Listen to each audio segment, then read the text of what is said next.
Okay, welcome everyone to the next Fire Guys podcast. Today we have Lisa Heacock with us, and we're going to discuss what you do. You're a life holistic coach, is that right? Yes, I am a holistic life coach and grief coach. And grief coach, okay. So before we get onto that, before we switched on the video, I found out you're from Seattle, States. Yes. So when did you come over to the UK?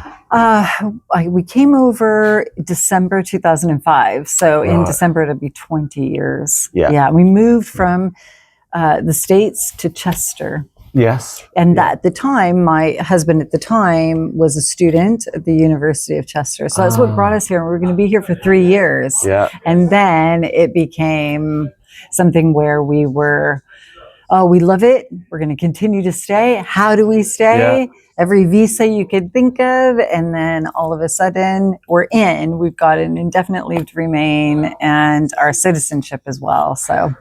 Right. So is it quite hard to get leave to stay? Yeah, visas are not easy, and they've progressively gotten worse, and as far as harder and more difficult and more expensive. It's very expensive. Really? Yeah. It is. But for us, it was really worth it. Once our daughters, they were 10 and 11 when they moved here, and once they got their friend group, and then it became, this is their home, even though they miss their family and friends back home. Of course, yeah. So then it was about the quality of life.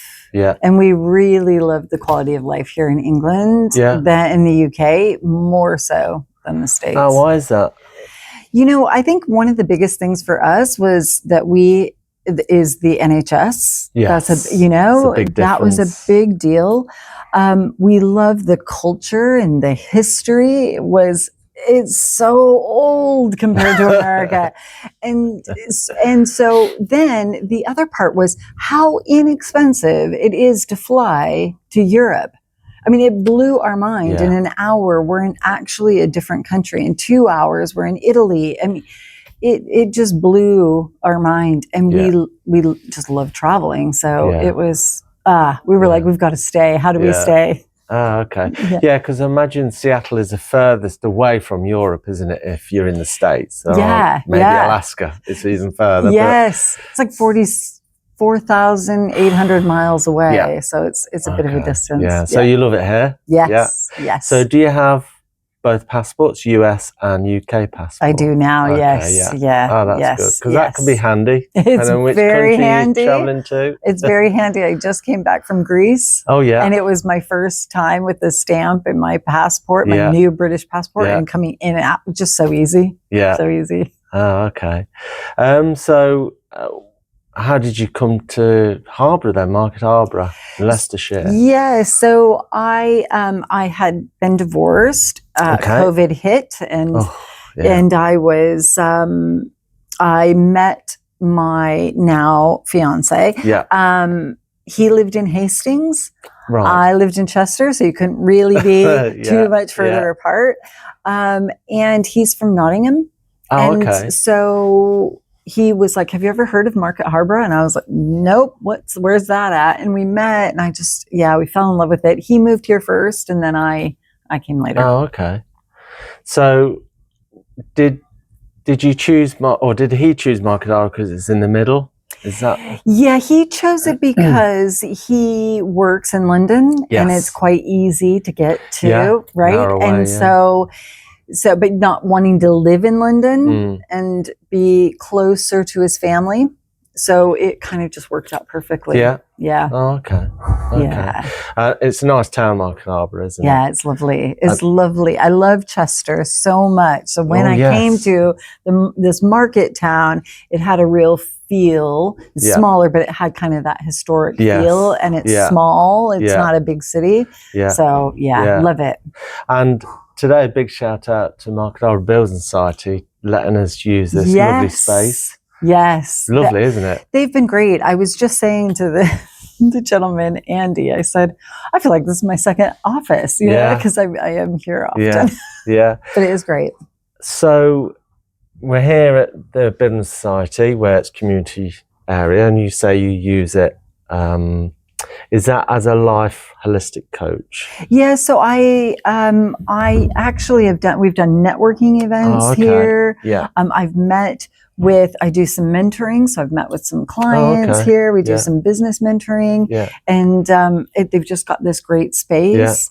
If a client, I do most of my work online. So, but if a client wanted to do face-to-face and they were local, there's facilities here that we can use. Yeah, offices. So a life holistic coach, is that the correct title? Yeah, so a holistic life coach. Holistic life coach. So what does that do? What does it mean? Yes. What kind of services do you offer? Yeah, so there's different life coaches and we have different niches. For me, a holistic approach to life is looking at your career, personal, professional, your health, your mental health, your well-being, what friends you have, the relationships that you have. You know, as we say, you can eat all the kale in the world, but if you're in toxic relationships or a job you hate, then you're out of alignment. And so it's really about looking at your life holistically and the areas that you want to work on, or you feel stuck or unfulfilled. It's about kind of knocking out the blocks that are kind of keeping you stuck so that you can then go live a life you love. And so that is really the holistic approach. And for me, personal development comes easy, is something I absolutely love. And so that's kind of the niche part of the business that I do. So I do life coaching and then I do grief coaching. And sometimes they really go hand in hand. So do you find that when you're doing this holistic life coaching, do you pull out the answers from them, or how does it? Yes, so it's really about asking the right questions. I work very bespoke. So it's not cookie cutter. So what might work for you doesn't work for somebody else. You know, so I really focus on the person, how they operate, how they think, what motivates them, what demotivates them. So I get to really know the person so that I can ask the right questions to draw out what it is that they need and set aside what I think they might need. I think that's really important. So I work very, very bespoke, but it is all about tapping. I believe that we all have this knowing within us. And sometimes we're so in our own heads, we don't, we need somebody to ask the right question, right? To go. Completely agree. And so that is what ends up happening is you just offer that space for them to explore where they're at. And most of it is asking the right questions. Yeah. So how did you become a holistic life coach? Did you become because of your previous work, or how did you become one? Yeah, basically? So I have always been in the corporate world. When I was in the States, I did work in kind of the grief, leading women's groups for pregnancy loss.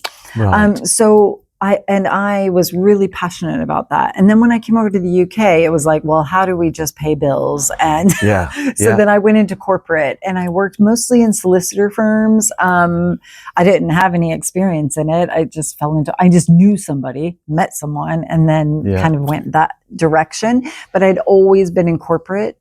And then between 2018 and 2019, I lost 12 loved ones through death. 12. Yeah. That's unusually sad, isn't it? I mean, that's a lot of people. 1 is enough, but 12. Yeah. I hadn't experienced a lot of loss, like a grandma and my aunt, but I, growing up, hadn't experienced a lot of loss.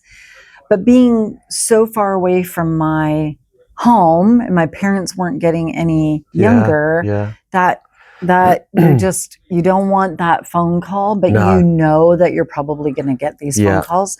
So January of 2018, we first lost our niece on my ex-husband's side. She had had a hereditary illness and she passed away in her 30s. Oh. And a week later, I got a call from my mom that my dad was diagnosed with brain cancer.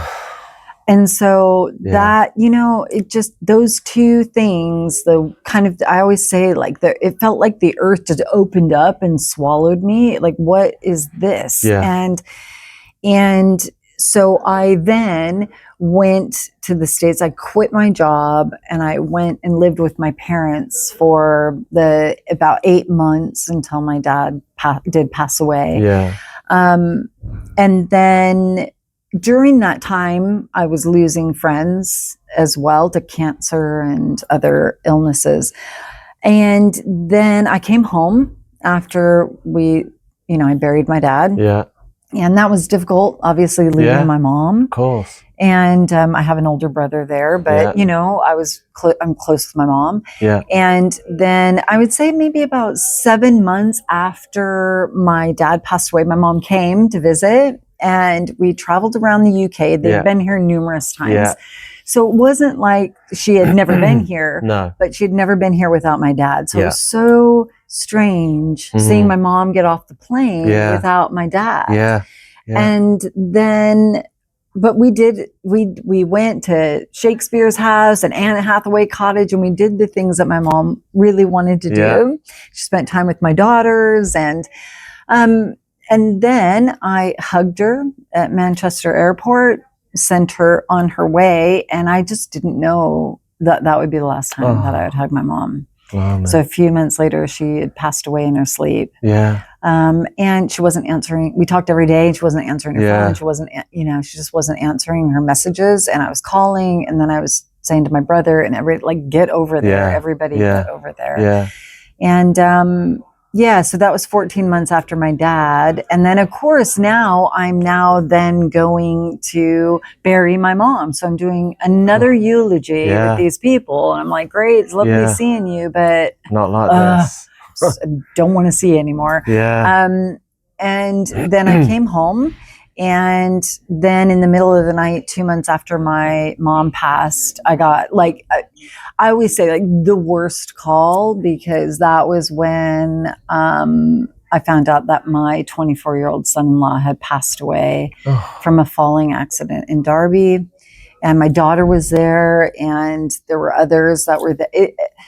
That to me was that was the last of what I could cope with. So loss just changes you. Grief changes you, and that's what changed the trajectory of my life. I always say what ends up happening is when you lose one or multiple people, or something traumatic happens in your life, it could be any type of loss, it kind of shines a light on the areas of your life that you're not happy, you're unfulfilled. You realize life is really short, it's really fragile, so you better change it. Yeah.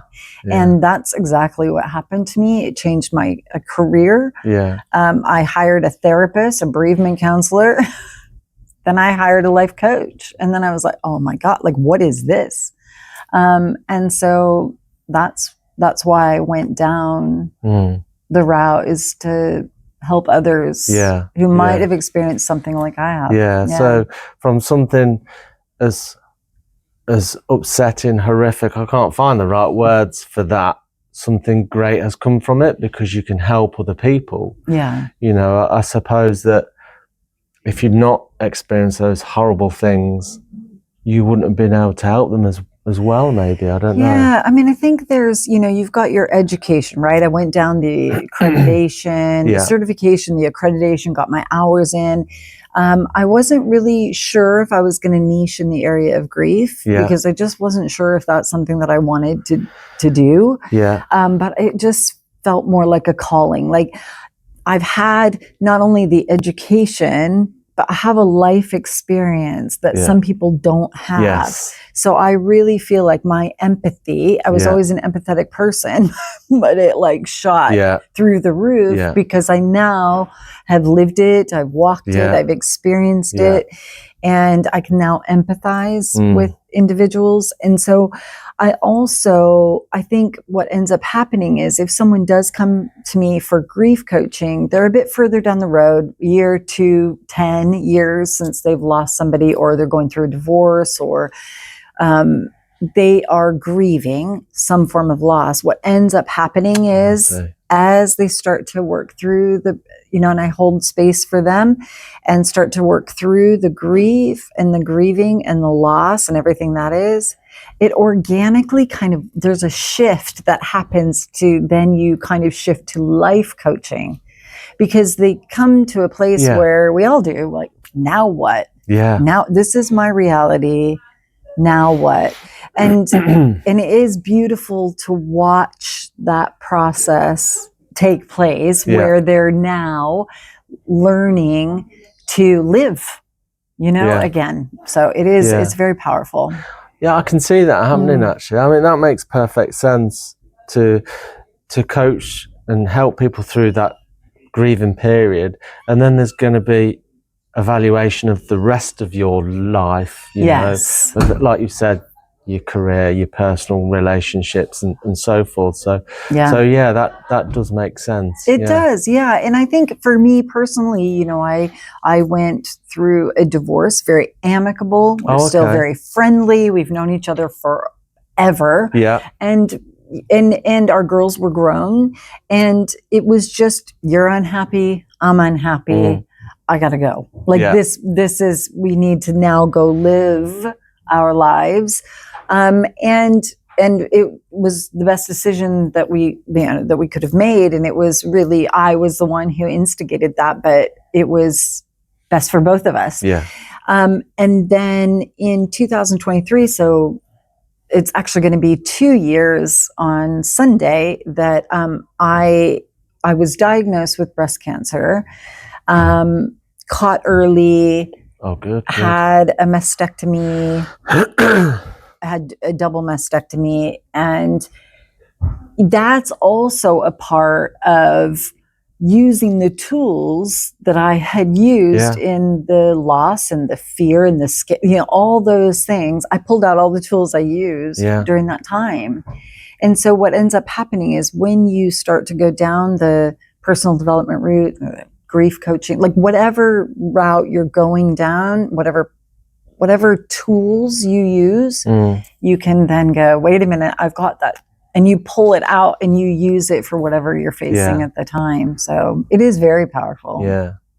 So I've got a question for you, and it's just popped into my head. So I'll try and word it correctly. So previous to 2 years ago, I was in the fire service.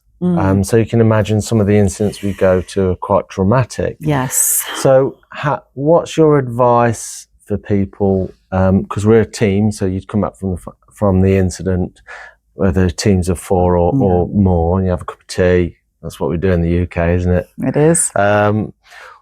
What kind of advice would you give to those groups of people that deal with those kind of traumatic incidents? Occasionally, they're not a day-to-day thing, but what would you advise the people responsible for the team and the team members as well? Yeah, it's such a really actually powerful question. Like, it's really, really it's a big important. One, I suppose. It's massive. It is massive. And I wish you could just put it in a box and a little bow and here you go. Yeah. But this is a really, really important area by which I don't think many people understand or even acknowledge the people who are the services, like what you see. My partner is a police officer, like what you see and the trauma that can happen.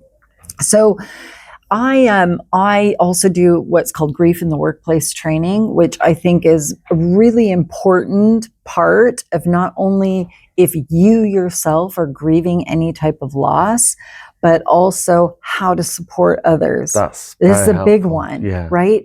So some of the do's and don'ts, there's some real practical things. Yeah. And I think one of the things that when you are experiencing something so horrific and so traumatic, it sits in you. It does. It's there. And so getting it out is really the best way to do it.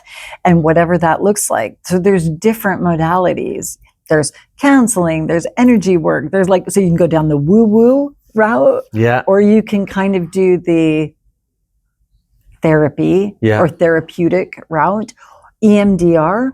I have some clients who do EMDR. Could you explain what that is? So it is like eye movement. I think I've EMDR, desensitization. I don't know what the R is. I think I've heard of this. But it is, so I have some clients with trauma. They actually work with their eye movement. And as they start to do that, the trauma starts to release from their body. I've never done it. As a matter of fact, I am meeting with a therapist in a couple of weeks to find out more, so I can answer that question more. But there are different modalities, different tools that you can use to get it out of your body so it's not sitting in there, right? Talking. So you've got a support system. You all are experiencing things in a very different way. What you saw may not impact you as much as what someone else did. But it is really about creating that safe space. And I always talk about grief and trauma and being witnessed. So just acknowledging it, like me just giving you that space to talk about it or not talk about it, have a cup of tea, and then when you are ready, is it going to the gym and running it out? What is it that's going to now calm your nervous system? So there are some do's and don'ts when you're kind of supporting loved ones or colleagues. Some of the things that I think people say, and we don't want people to hurt, we don't want people to be traumatized, like we don't want that for people. So we say things that maybe aren't the most helpful. So, like, oh, well, they were old, they lived their life, or they wouldn't want you to cry, or they're in a better place, speaking of people who've passed. Time heals all wounds, these kind of things that we are kind of conditioned to say. And I said, don't, even if it's there, just don't say it. So you can kind of rationalize somebody who's passed away. You guys have seen something and it's like, oh, well, they were 95 years old, but that's somebody's grandparent, parent, friend, loved ones. And that. And so therefore, what you're going through, potentially you or others are thinking about your grandparent, your parent, and you have to switch off, don't you? Because you can't let that, because you're doing the job, right? And some of the do's really, I think, are just being present. You guys sitting around and having a cup of tea and just decompressing. And then getting out into nature or doing what gives you, even if it's a micro thing, something that will help you in that moment is really important. Or having a therapist or a mental health professional, or like me, or grief, someone coming in and just talking about what that feels like and how to get that out of you is really important. So do you find that certain people act different ways? Do females handle grief differently to males, and older do, or younger? What is there a difference way? Do you know, I think it's such a personal journey. Like, I don't think you can just say women do it this way, men do it this way, older people, younger people. I've not really seen that there's some sort of thread running, a theme.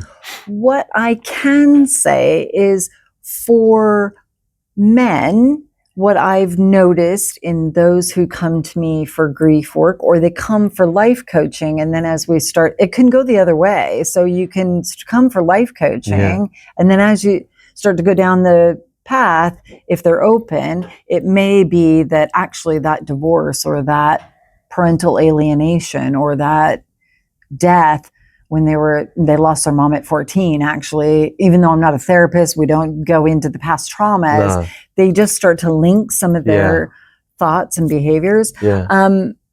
That men tend to go straight into work. Like they go, so my ex went to work on the Monday after we lost Jack on a Friday. And like, he just went straight into the work. And I was like, what is, like, how are you, why are you doing that? Like, we need to be home. Like, how can you even open the doors and see people? I didn't, and that we just deal with and grieve differently. So I have noticed, as far as if we were to kind of generalize, I think men tend to do that. Or they think, I'm going to be the strong one. And that means that I'm not going to cry. I'm not going to like really go too deep into this. I'm just going to do the things that need to be done. Whereas women tend to generally go into the deep part of grief, in the, like me in the corner. Am I even going to get out of this fetal position? I did. What I do, even myself, what I notice is I'm an action-oriented person. I'm a doer. Like, so I'm making sure my daughter and everybody, like making sure everybody is taken care of, but I'm going 100 miles an hour at the wall. Yeah. And I can see that there's a wall, but I'm going to ignore it because I've got stuff to do. I'm mom first. I'm wife. I work. And then eventually I'm seeing it, and then, you hit it. So what I try to do, and hopefully help in life coaching and in grief coaching, is get there before you hit it. Right? Before the burnout, before the exhaustion, before you lose it, before you hit that wall, like, let's put on the brakes.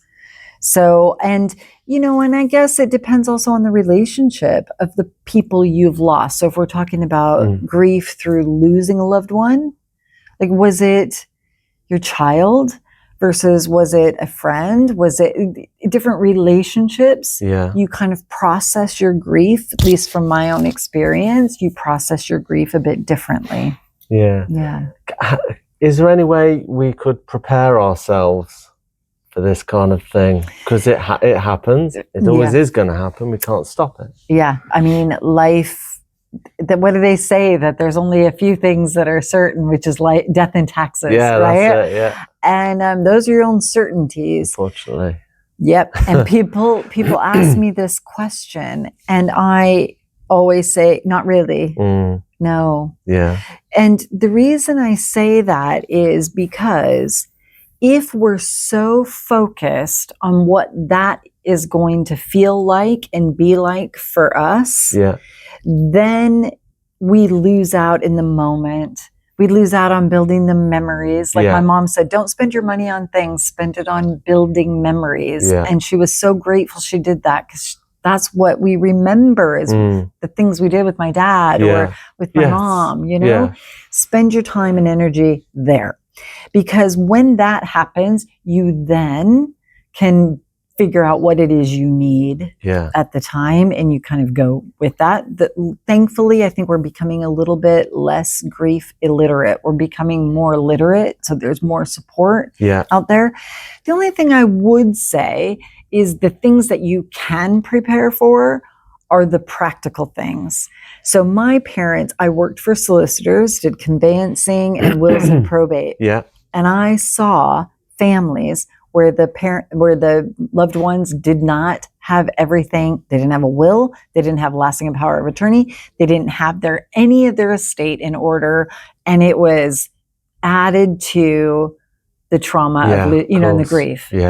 So I said to my parents, make sure you have my brother on your bank account. Like, make sure that you have all your wills, make sure you have everything in order so that we know what you want. And when they both passed, it was not easy. My brother took most of that because it was COVID. I couldn't go back.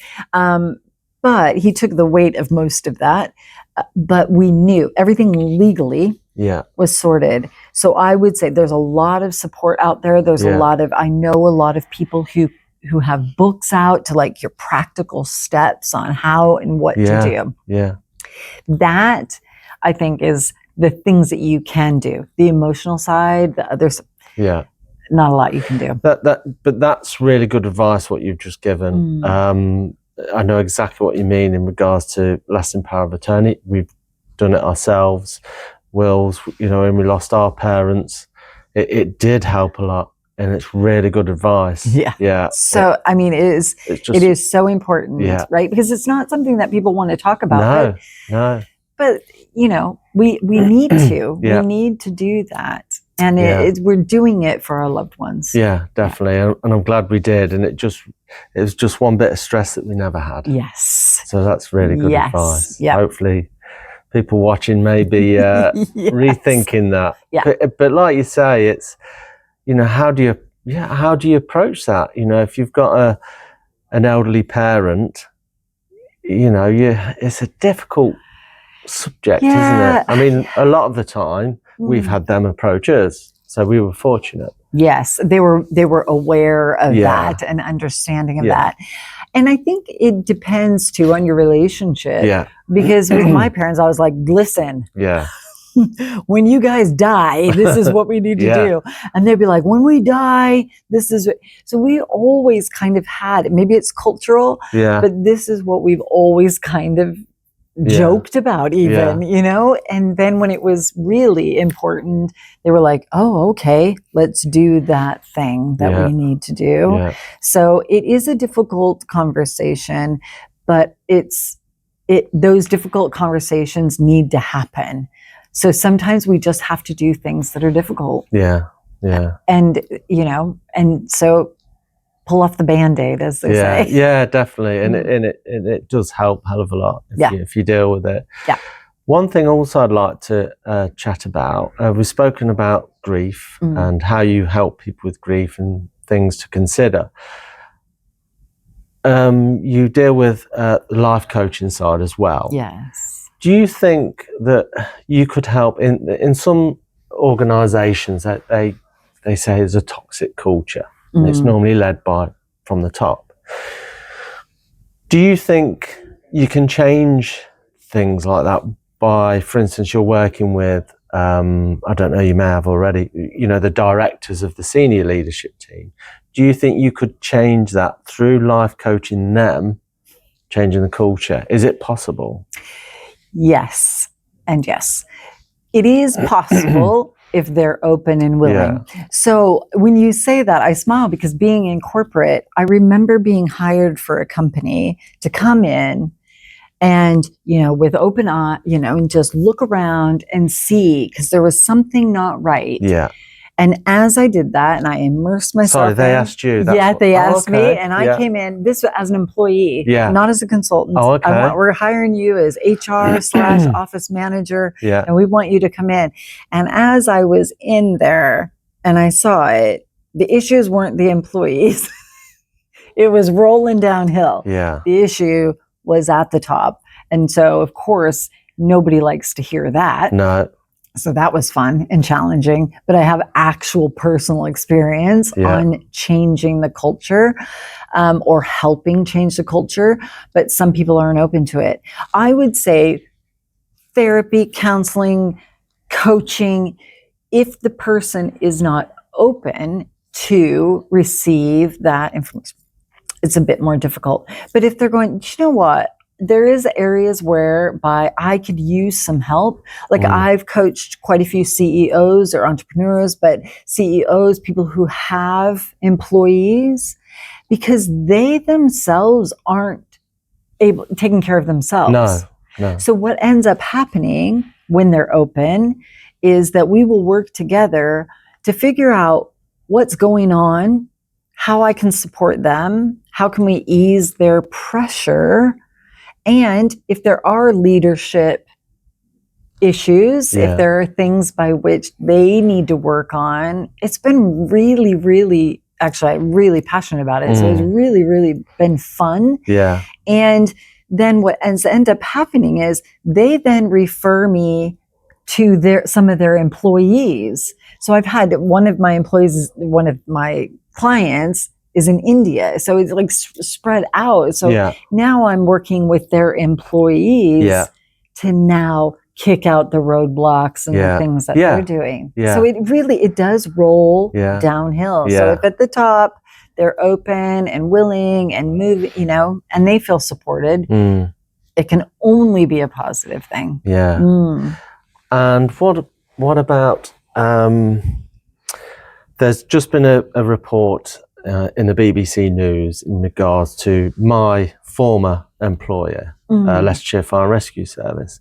So they had a Her Majesty's constabulary that come in, that inspectors, a bit like Ofsted for schools. The fire service and police have inspectors for their services. They were brought up on, you're doing really well going out saving lives, but there seems to be a problem or a disconnect from the senior leadership team to some of the employees, i.e. there's a lack of trust. People feel uncomfortable to bring up concerns they've got. So how would you deal with a large organisation that's public like that? Is that possible? Yeah, I mean, again, I think it is all about mindset. It's all about willingness. It's all about meeting each other halfway, because it is about safety, isn't it? It is about feeling like you can say something without getting a disciplinary or being that person. We don't want that.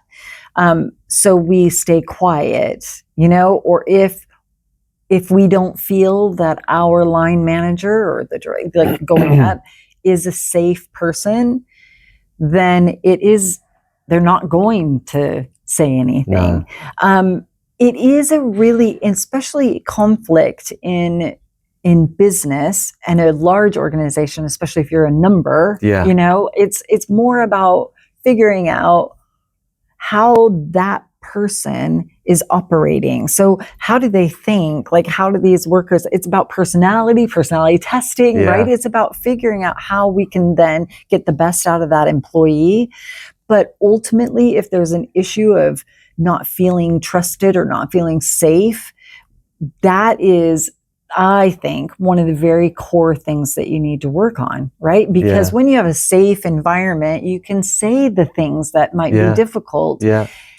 What I always feel like we always bring, well, always, I don't want to say always and never, but a lot of the times we bring our own stuff, right?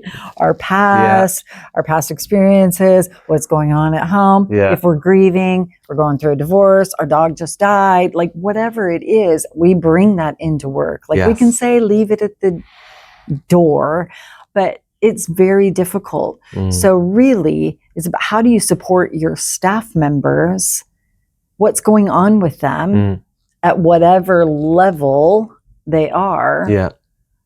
And then when people start working on themselves, it's amazing what happens. It is amazing what happens. I mean, I genuinely think that most people are good. Sometimes they're just making bad choices and that affects other people's happiness at work. Because it is, if you can go to work and you can be happy, then you're going to perform well, aren't you? As simple as that. Whatever position you're in. Absolutely. So I see the time's flying by. I'd like to talk about, because I know you're one of the affiliates at the Alternative Divorce Company. Now, that is an unusual name, isn't it? Why is it the Alternative Divorce Company? What makes it so different, with affiliates like you working? Why is it so different? Glenn is right. Being a divorce lawyer. So that is what she had done. She actually sold her business and walked away and created, she became certified as a divorce coach and created this company, Alternative Divorce Company. Like, if there's in a breakup, how do we do this in a healthy way, healthy for each other, healthy for the children, instead of spending all of our money in court. And then if there's parental alienation where one parent is pitting the children against the other, is absolutely devastating. Absolutely devastating. So how do we do breakup better? How do we do breakup easier? How do we do breakup healthier? Like, how do we do breakup in a more beautiful way? It sounds counterintuitive. It doesn't sound like that should be a thing. No. But actually, if we can work with the clients that ultimately help, if there's children, it's just a better way of doing things. People think they're going through a breakup. What they're going to do is they're going to go straight to a lawyer. Yeah. But actually, what about a mediator? What about a divorce coach? So you'd go to a divorce coach who could then coach you on some of the areas of breakup that you need to be thinking about. They're cheaper, finance. So you're not spending as much money. Some people go to a mediator or they go to a family therapist and they actually reconcile. Like, so it isn't even just that everybody breaks up. Yeah. So in the alternative divorce, being an affiliate, I do the grief coaching part of it. Because it's a loss? It's a loss, yes. You're losing financially. You might be losing your home. Yeah. You're losing your family unit. There is loss there. You're losing a relationship. You're losing the dream of what you thought your life was going to be like. I mean, there's a lot of different losses that you can feel. There's a family therapist. There's lawyers, mediators. We even have an affiliate who has a not cleaning company, but it's like taking care of the home. So let's say, for instance, there's a breakup and the gentleman's like, I have no idea how to decorate a home or like how to do anything. They come in, or before there's a breakup, there's a lot of stress on the relationship. They come in, they can help with the children. It's like very holistic approach. We've got a narcissistic informed coach. We've got Glynis has really thought about all the areas of financial, property, wills, all of it. And once someone comes to her, she can then, or someone comes to me, I can then go, I know these people, I know, like, and trust them. You're going to be taken care of. And ultimately, it is about the client. It's about the children, if there are children. And that ethos is the reason why when she was talking to me about it, I'm like, this is a very different way of looking at a breakup. Definitely. And it's a holistic approach, which I'm all for. Yeah. So I couldn't help but be a part of it. Oh, right. That's good. Yeah. I've not heard of anything like that before. Me either. Yeah. Yeah. Well, that's good. Yeah. Well, listen, I really appreciate you spending time being badgered by all my questions. No, I've loved it. Thank you. I've learned a hell of a lot. And it sounds like the work you do makes a real difference. So it must give you a real good buzz and a reason to get up in the morning. Yeah, it is when I got my grief certification, through David Kessler, he says you can fully live and fully grieve at the same time. Yeah. Those two things can coexist. And I feel like I'm fully grieving, but I'm also fully living, and being able to help others do the same is just really amazing. Well, if you do, to the people watching this, if you do need a holistic life coach, well, I think Lisa would be the person I'd choose as well. Thanks very much. Thanks for having me. Cheers, thank you. I'll just edit this bit out, I'm afraid. Yeah.